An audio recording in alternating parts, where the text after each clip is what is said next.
Good morning. We are going to do a watercolor inspection this morning. There has been a long gap between doing the last one. I realized when I was looking at my YouTube channel this morning. I'll explain about that later, but it's been 8 months. But I had a couple of antique shows this spring, and then I moved, and my new house did not have an office space that was conducive to work. So I love a forcing function, and so here we are in my new office. So there's your change of scenery. I posted about that a little bit on Instagram and stuff. So here we are, in case you didn't make it to the opening.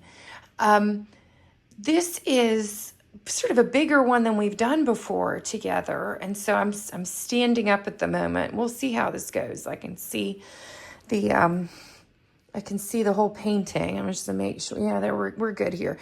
But what I'm gonna do is I'm gonna sit down and we're gonna turn this thing over. It's one of those these metal frames, with the screws on the back.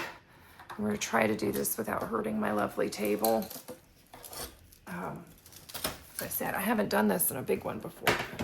But now look, this one, you can see, won a prize.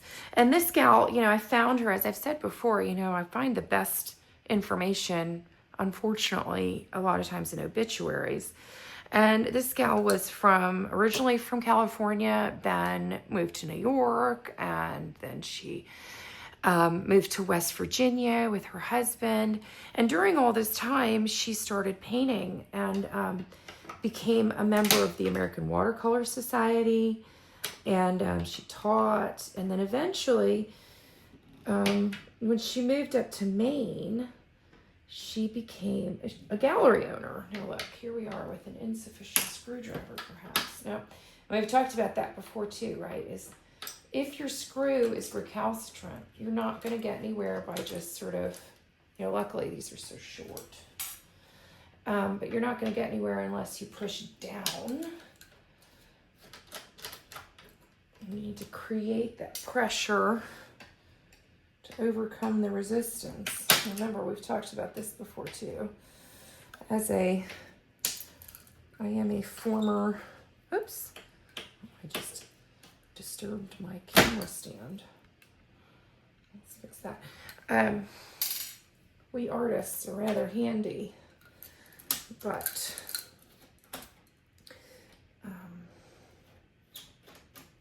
I'm also a former scientist, so that's why I can give you these lectures about physics. I don't know if we can see this side. Can we? Oh, yeah, we can.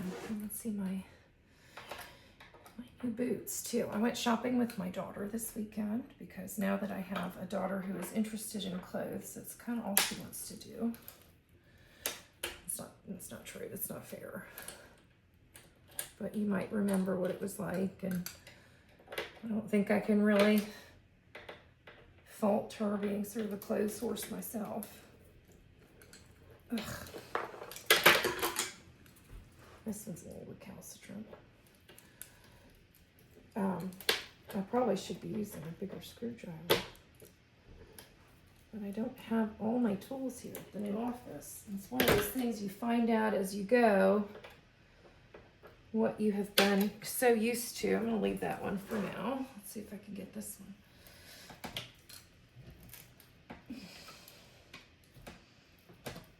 Yep, this screwdriver is just not equal to the task. I can get a little more pressure down on this.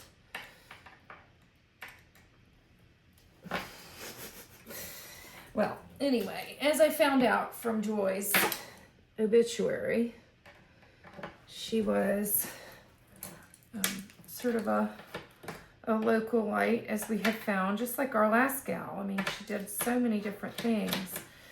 And this lady had a gallery in New Harbor, Maine for about 20 years. She died in 2021.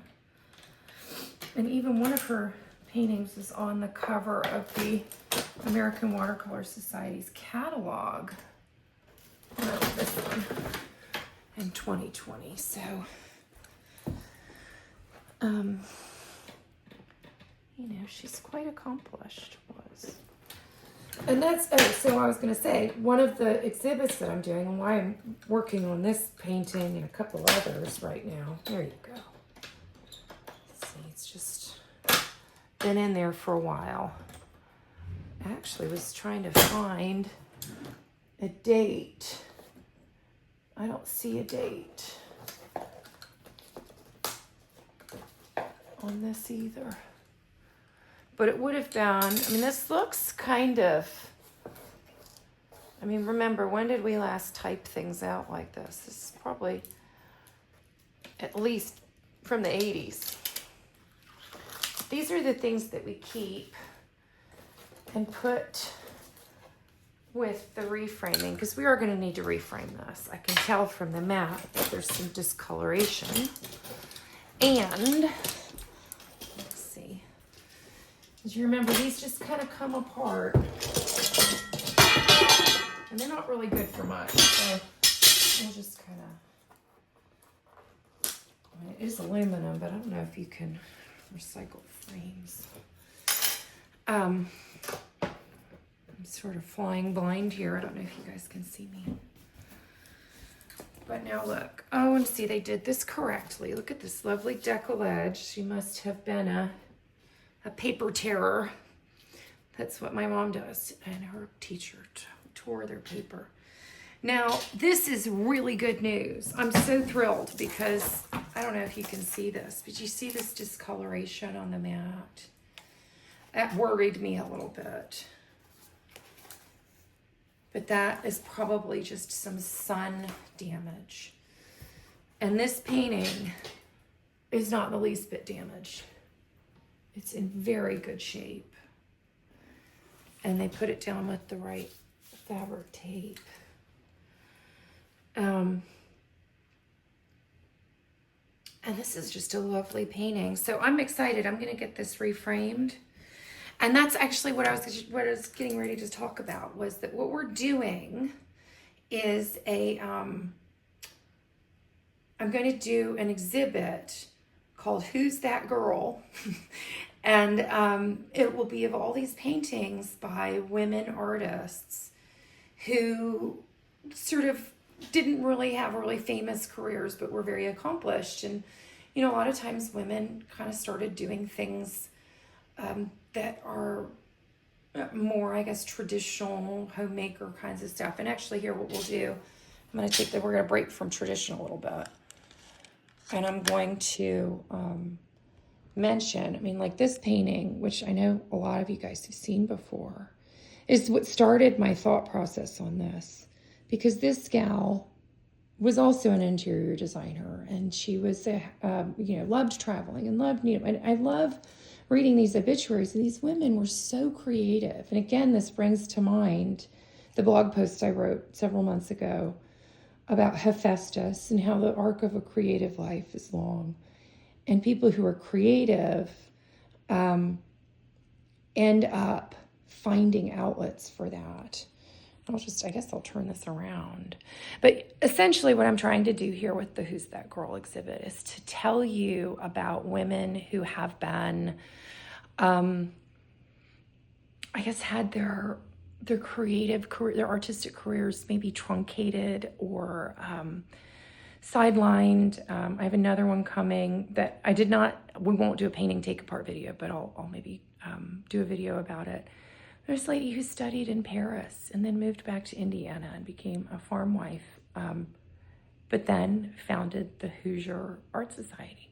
So anyway, I guess I need to turn this around and go back to our little painting and sign off, and I'll be in touch with more information soon.